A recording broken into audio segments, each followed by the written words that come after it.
And hello, everyone. We are very excited today in the What Moves Her podcast to be interviewing and, well, actually chatting with a good friend in the industry. Lindsay and I have known Valerie Garcia for a number of years, over 10 in my case, and she's a very, very busy woman, and we're going to find out why in a few minutes. It was hard pinning her down. She's an author, she's a trainer, a coach, a mentor, and someone who isn't afraid to just lay it all out there. So we've got a wide range of topics today. Val, a big, big welcome from both Lindsay and myself. Well, thanks. I'm just so excited to get to chat with both of you. Val, we're so excited. And, Sherry said it great. I feel like you know everybody. Let's just start with that. I think we were talking about it before we jumped on the podcast, and it always comes back to Inman. I'm just going to say, I feel like, we all are like, oh, I've known you for so long. When was the first time? For me, I know I was 24 when I jumped into the industry officially, and Inman's where I met almost all of my industry friends. I know that's how I met you. So small plug for Inman, but those events, the networking is gold. What I love about you, Val, is you're just an open book. And we'll talk about your book. I think that's like a fun segue. But I think that you are a very courageous woman who is totally open to just being vulnerable, knowing that that's going to help other people. So have you always been like that? Not a lot of women have the courage to be as fearless and as open as you are. Is that something that you grew into, or is that you were a little Valerie and you were an open book when you were a little girl too?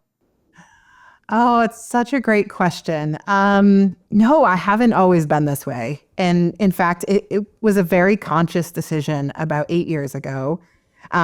Before that, I guess I would say that I was playing the social media game. It was all very, if I see my memories pop up every single morning and I go back and I look and I see it was all very polished and it was very pretty and it was all very happy quotes. And I had something that happened in my life about 8 years ago that really changed that. I was very deep in depression. I was getting on stages every day across the industry, across the world, in other countries. I was getting on stages and I was very happy and shiny and everything was great. And I was really struggling. I was suicidal. I was super depressed. And then one day a colleague said to me, "Can we go to lunch?" And I didn't know her very well, but I'm one of those people that's always like, "Sure, let's go to lunch." We sat down. I very distinctly remember we ordered salads and then she just started to cry. And she said, my marriage is falling apart. My business is struggling. My family's a mess. I'm a mess. And you seem to have it all figured out. You must have the secret to how you get. And she said, and what is it? And I just remember sitting there looking at her and thinking, same boat, right? Marriage was a mess. Life was a mess, falling apart, deeply depressed. And that was the day I went home and I realized I'm not telling the truth. I'm not living the truth and I'm not showing people what the other side of this looks like. And it's not giving the people around me permission to be real either. And so, I made a very conscious decision that I was going to start doing the hard stuff in the daylight. That was pretty much my resolution from that point on was I'm going to do the hard stuff in the daylight. I'm going to lay the mess out. And while that doesn't always mean I'm going to bleed all my personal details all over the world, I am going to be real. Right. Because it'll give people permission to be real too. I'm so happy that you said this because when you first started talking, how we portray ourselves on social, and let's face it, social is everything now. I mean, it's the first thing we go to in the morning, throughout the day, etc.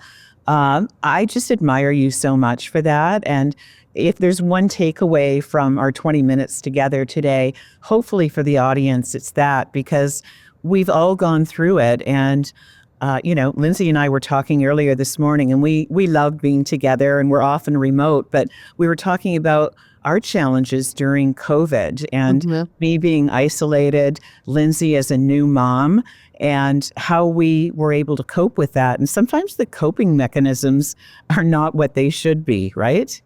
Yeah, Yeah, it's and you know true. what, Val, the thing that I love about you is, you're an entrepreneur, and part of what moves her is talking about the professional side of our journeys, right? But with social media, so much of that personal and professional is intertwined. And I think as a businesswoman, you get a lot of respect and admiration from people who know that it's the real, right? When they're following you, they're seeing polished imperfection is boring. And it's, at this point, we're over a decade into social media. We all know that what you see on social, I love when people are like, you're a mom of three and you have it all together. And, you have the beautiful, most perfect life. I'm like, are you insane? I'm like, I'm I do. exhausted and I'm kind of losing my mind a little and I'm tired. And I love that you think that. I think I should start to post some of the most ridiculous pictures of my kids when I post the really good one that took like 40 to get to that place. But from a business perspective, it's so important what you're doing because you're gonna attract a completely different set of clientele. And I would love to hear you talk about the impact that your openness has had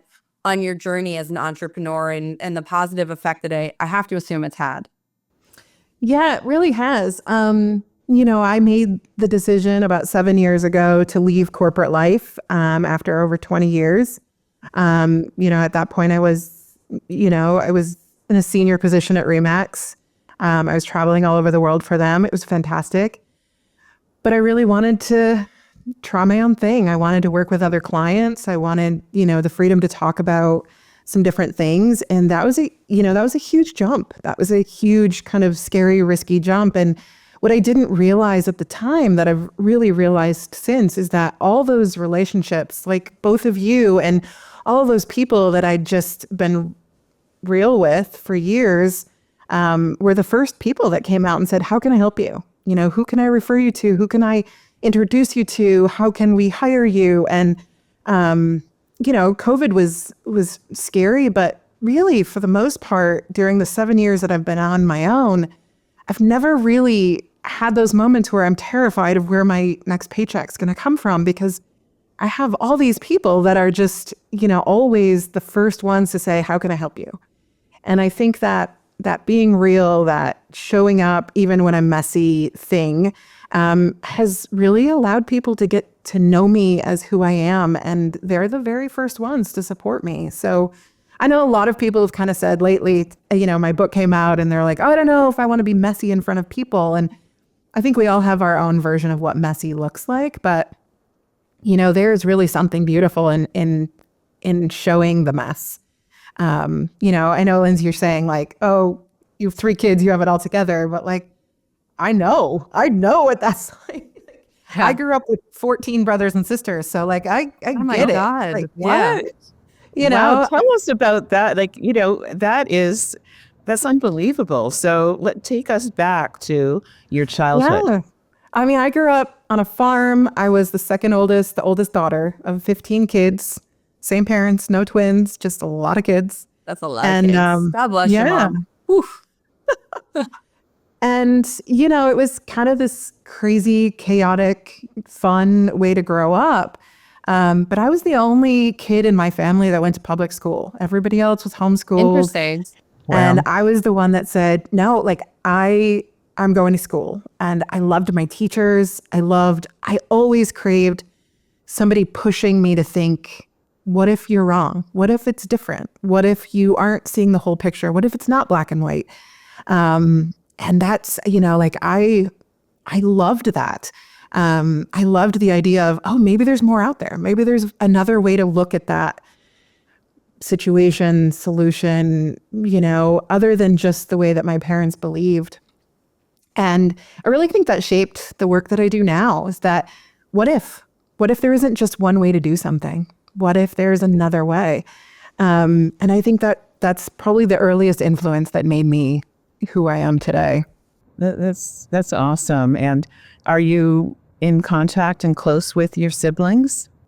Oh yeah, they're all still around. I have 69 as of yesterday, nieces and nephews. Stop it. That you It's need crazy. one family picture. That is wild.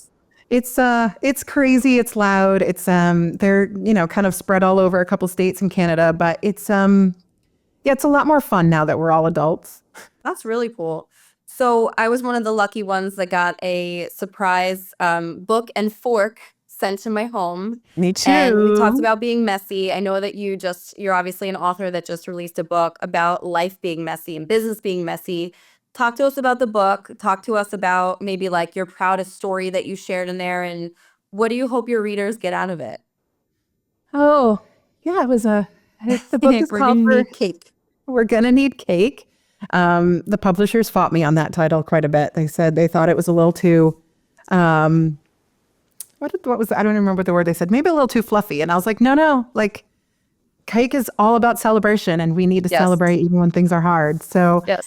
yeah, it came out in August and I'm really proud of it. Sometimes people say your first book is kind of a whatever, but I worked really hard on it.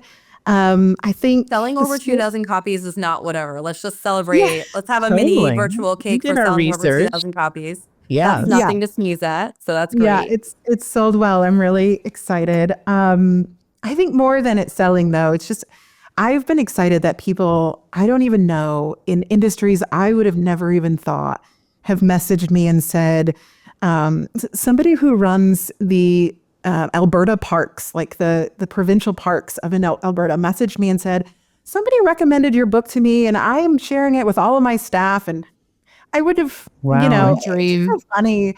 But it's just the feedback that so many people have realized. The message I really hoped to get across was we are better when we don't leave our emotions at the door. When we bring our frustration and our curiosity and our fear and our failure and our anger and all of that to the table. And I think that's my favorite message in the book is just that so many of us are taught, leave it at the door, leave your personal life at the door, leave your emotions at the door, and just come in and do your job. But we're actually so much better when we bring our humanity. I think the best leaders are masterful at that. And I've picked up a lot of tips along the way from women that I've been around. I feel like, and Sherry, check me, there's been a change in how women can do business and what's acceptable and what's not. And I think my early days in business, it was taboo to bring being a mom or taking care of a sick child or a sick parent or going through divorce or any of those things. It was like, to your point, Val, leave it at the door.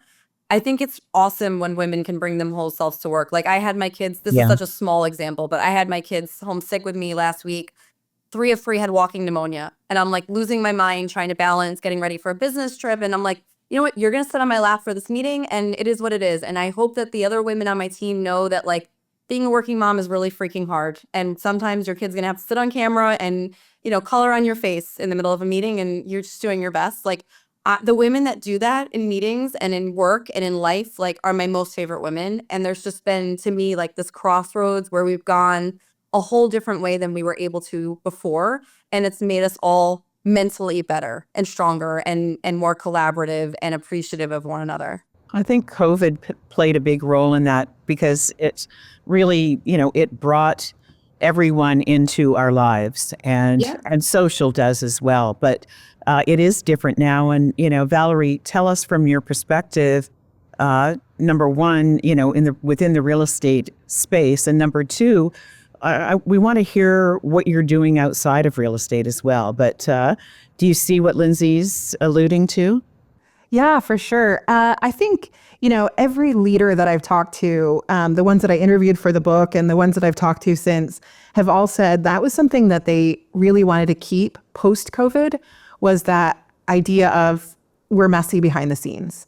Like at every single point, like at some point you are going to see my cat walk past the screen. You're going to see the tail. It's just going to happen, right? And I don't apologize for it anymore because it's life, at some point, it's like whatever, 10 years ago. Do you remember that video where the guy was doing the BBC interview and his kid walked in? Viral Oh, yeah, that was the best. Instagram. Yeah. That was the best pandemic video. And I love when the nanny crawls in and drags the kid across the floor. You're like, this is real life. This is exactly this man. This is probably the most important interview in this man's life right now. And I love that his 3-year-old cares zero about it.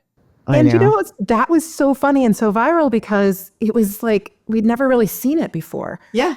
Right? It was sort of like, oh, like it does happen to other people. Yes. And then I think that just kind of opened the floodgates and then COVID, you're right, Sherry, made it even, sort of bigger as like, we all have, it's not all like shiny and perfect behind us, right? No. And, like it might be right here, but then you look from my perspective and like around me is like laundry and dishes and, I know. all No, life. we know how to hide things well, but, do. tell us how you are using your book, the learnings from your book, to your clients now. And, we talked about before we got on about the fact that you've branched outside of real estate. So how are you helping people? Yeah, I work a ton with real estate organizations and I love it. That's been the industry I've been in for most of my career, but I've really been enjoying branching out. I've been working with higher education clients a lot lately, a number of universities. I've been working with some global consulting firms. What I'm really finding is that in this new space of everyone working hybrid or everyone kind of working remote, we have this kind of middle group that is feeling the loneliness, right? They're the managers that are sort of new to management. They're the people that are managing people maybe for the first time and they never see them in real life. They are the ones that have been promoted during this and have actually never been able to sit in a room with other managers. And this is true whatever industry you're in. But it's been really fun to work with them and start opening the floodgates of we're all in this together. A lot of these people, they're on Slack. They talk on Slack and that's it.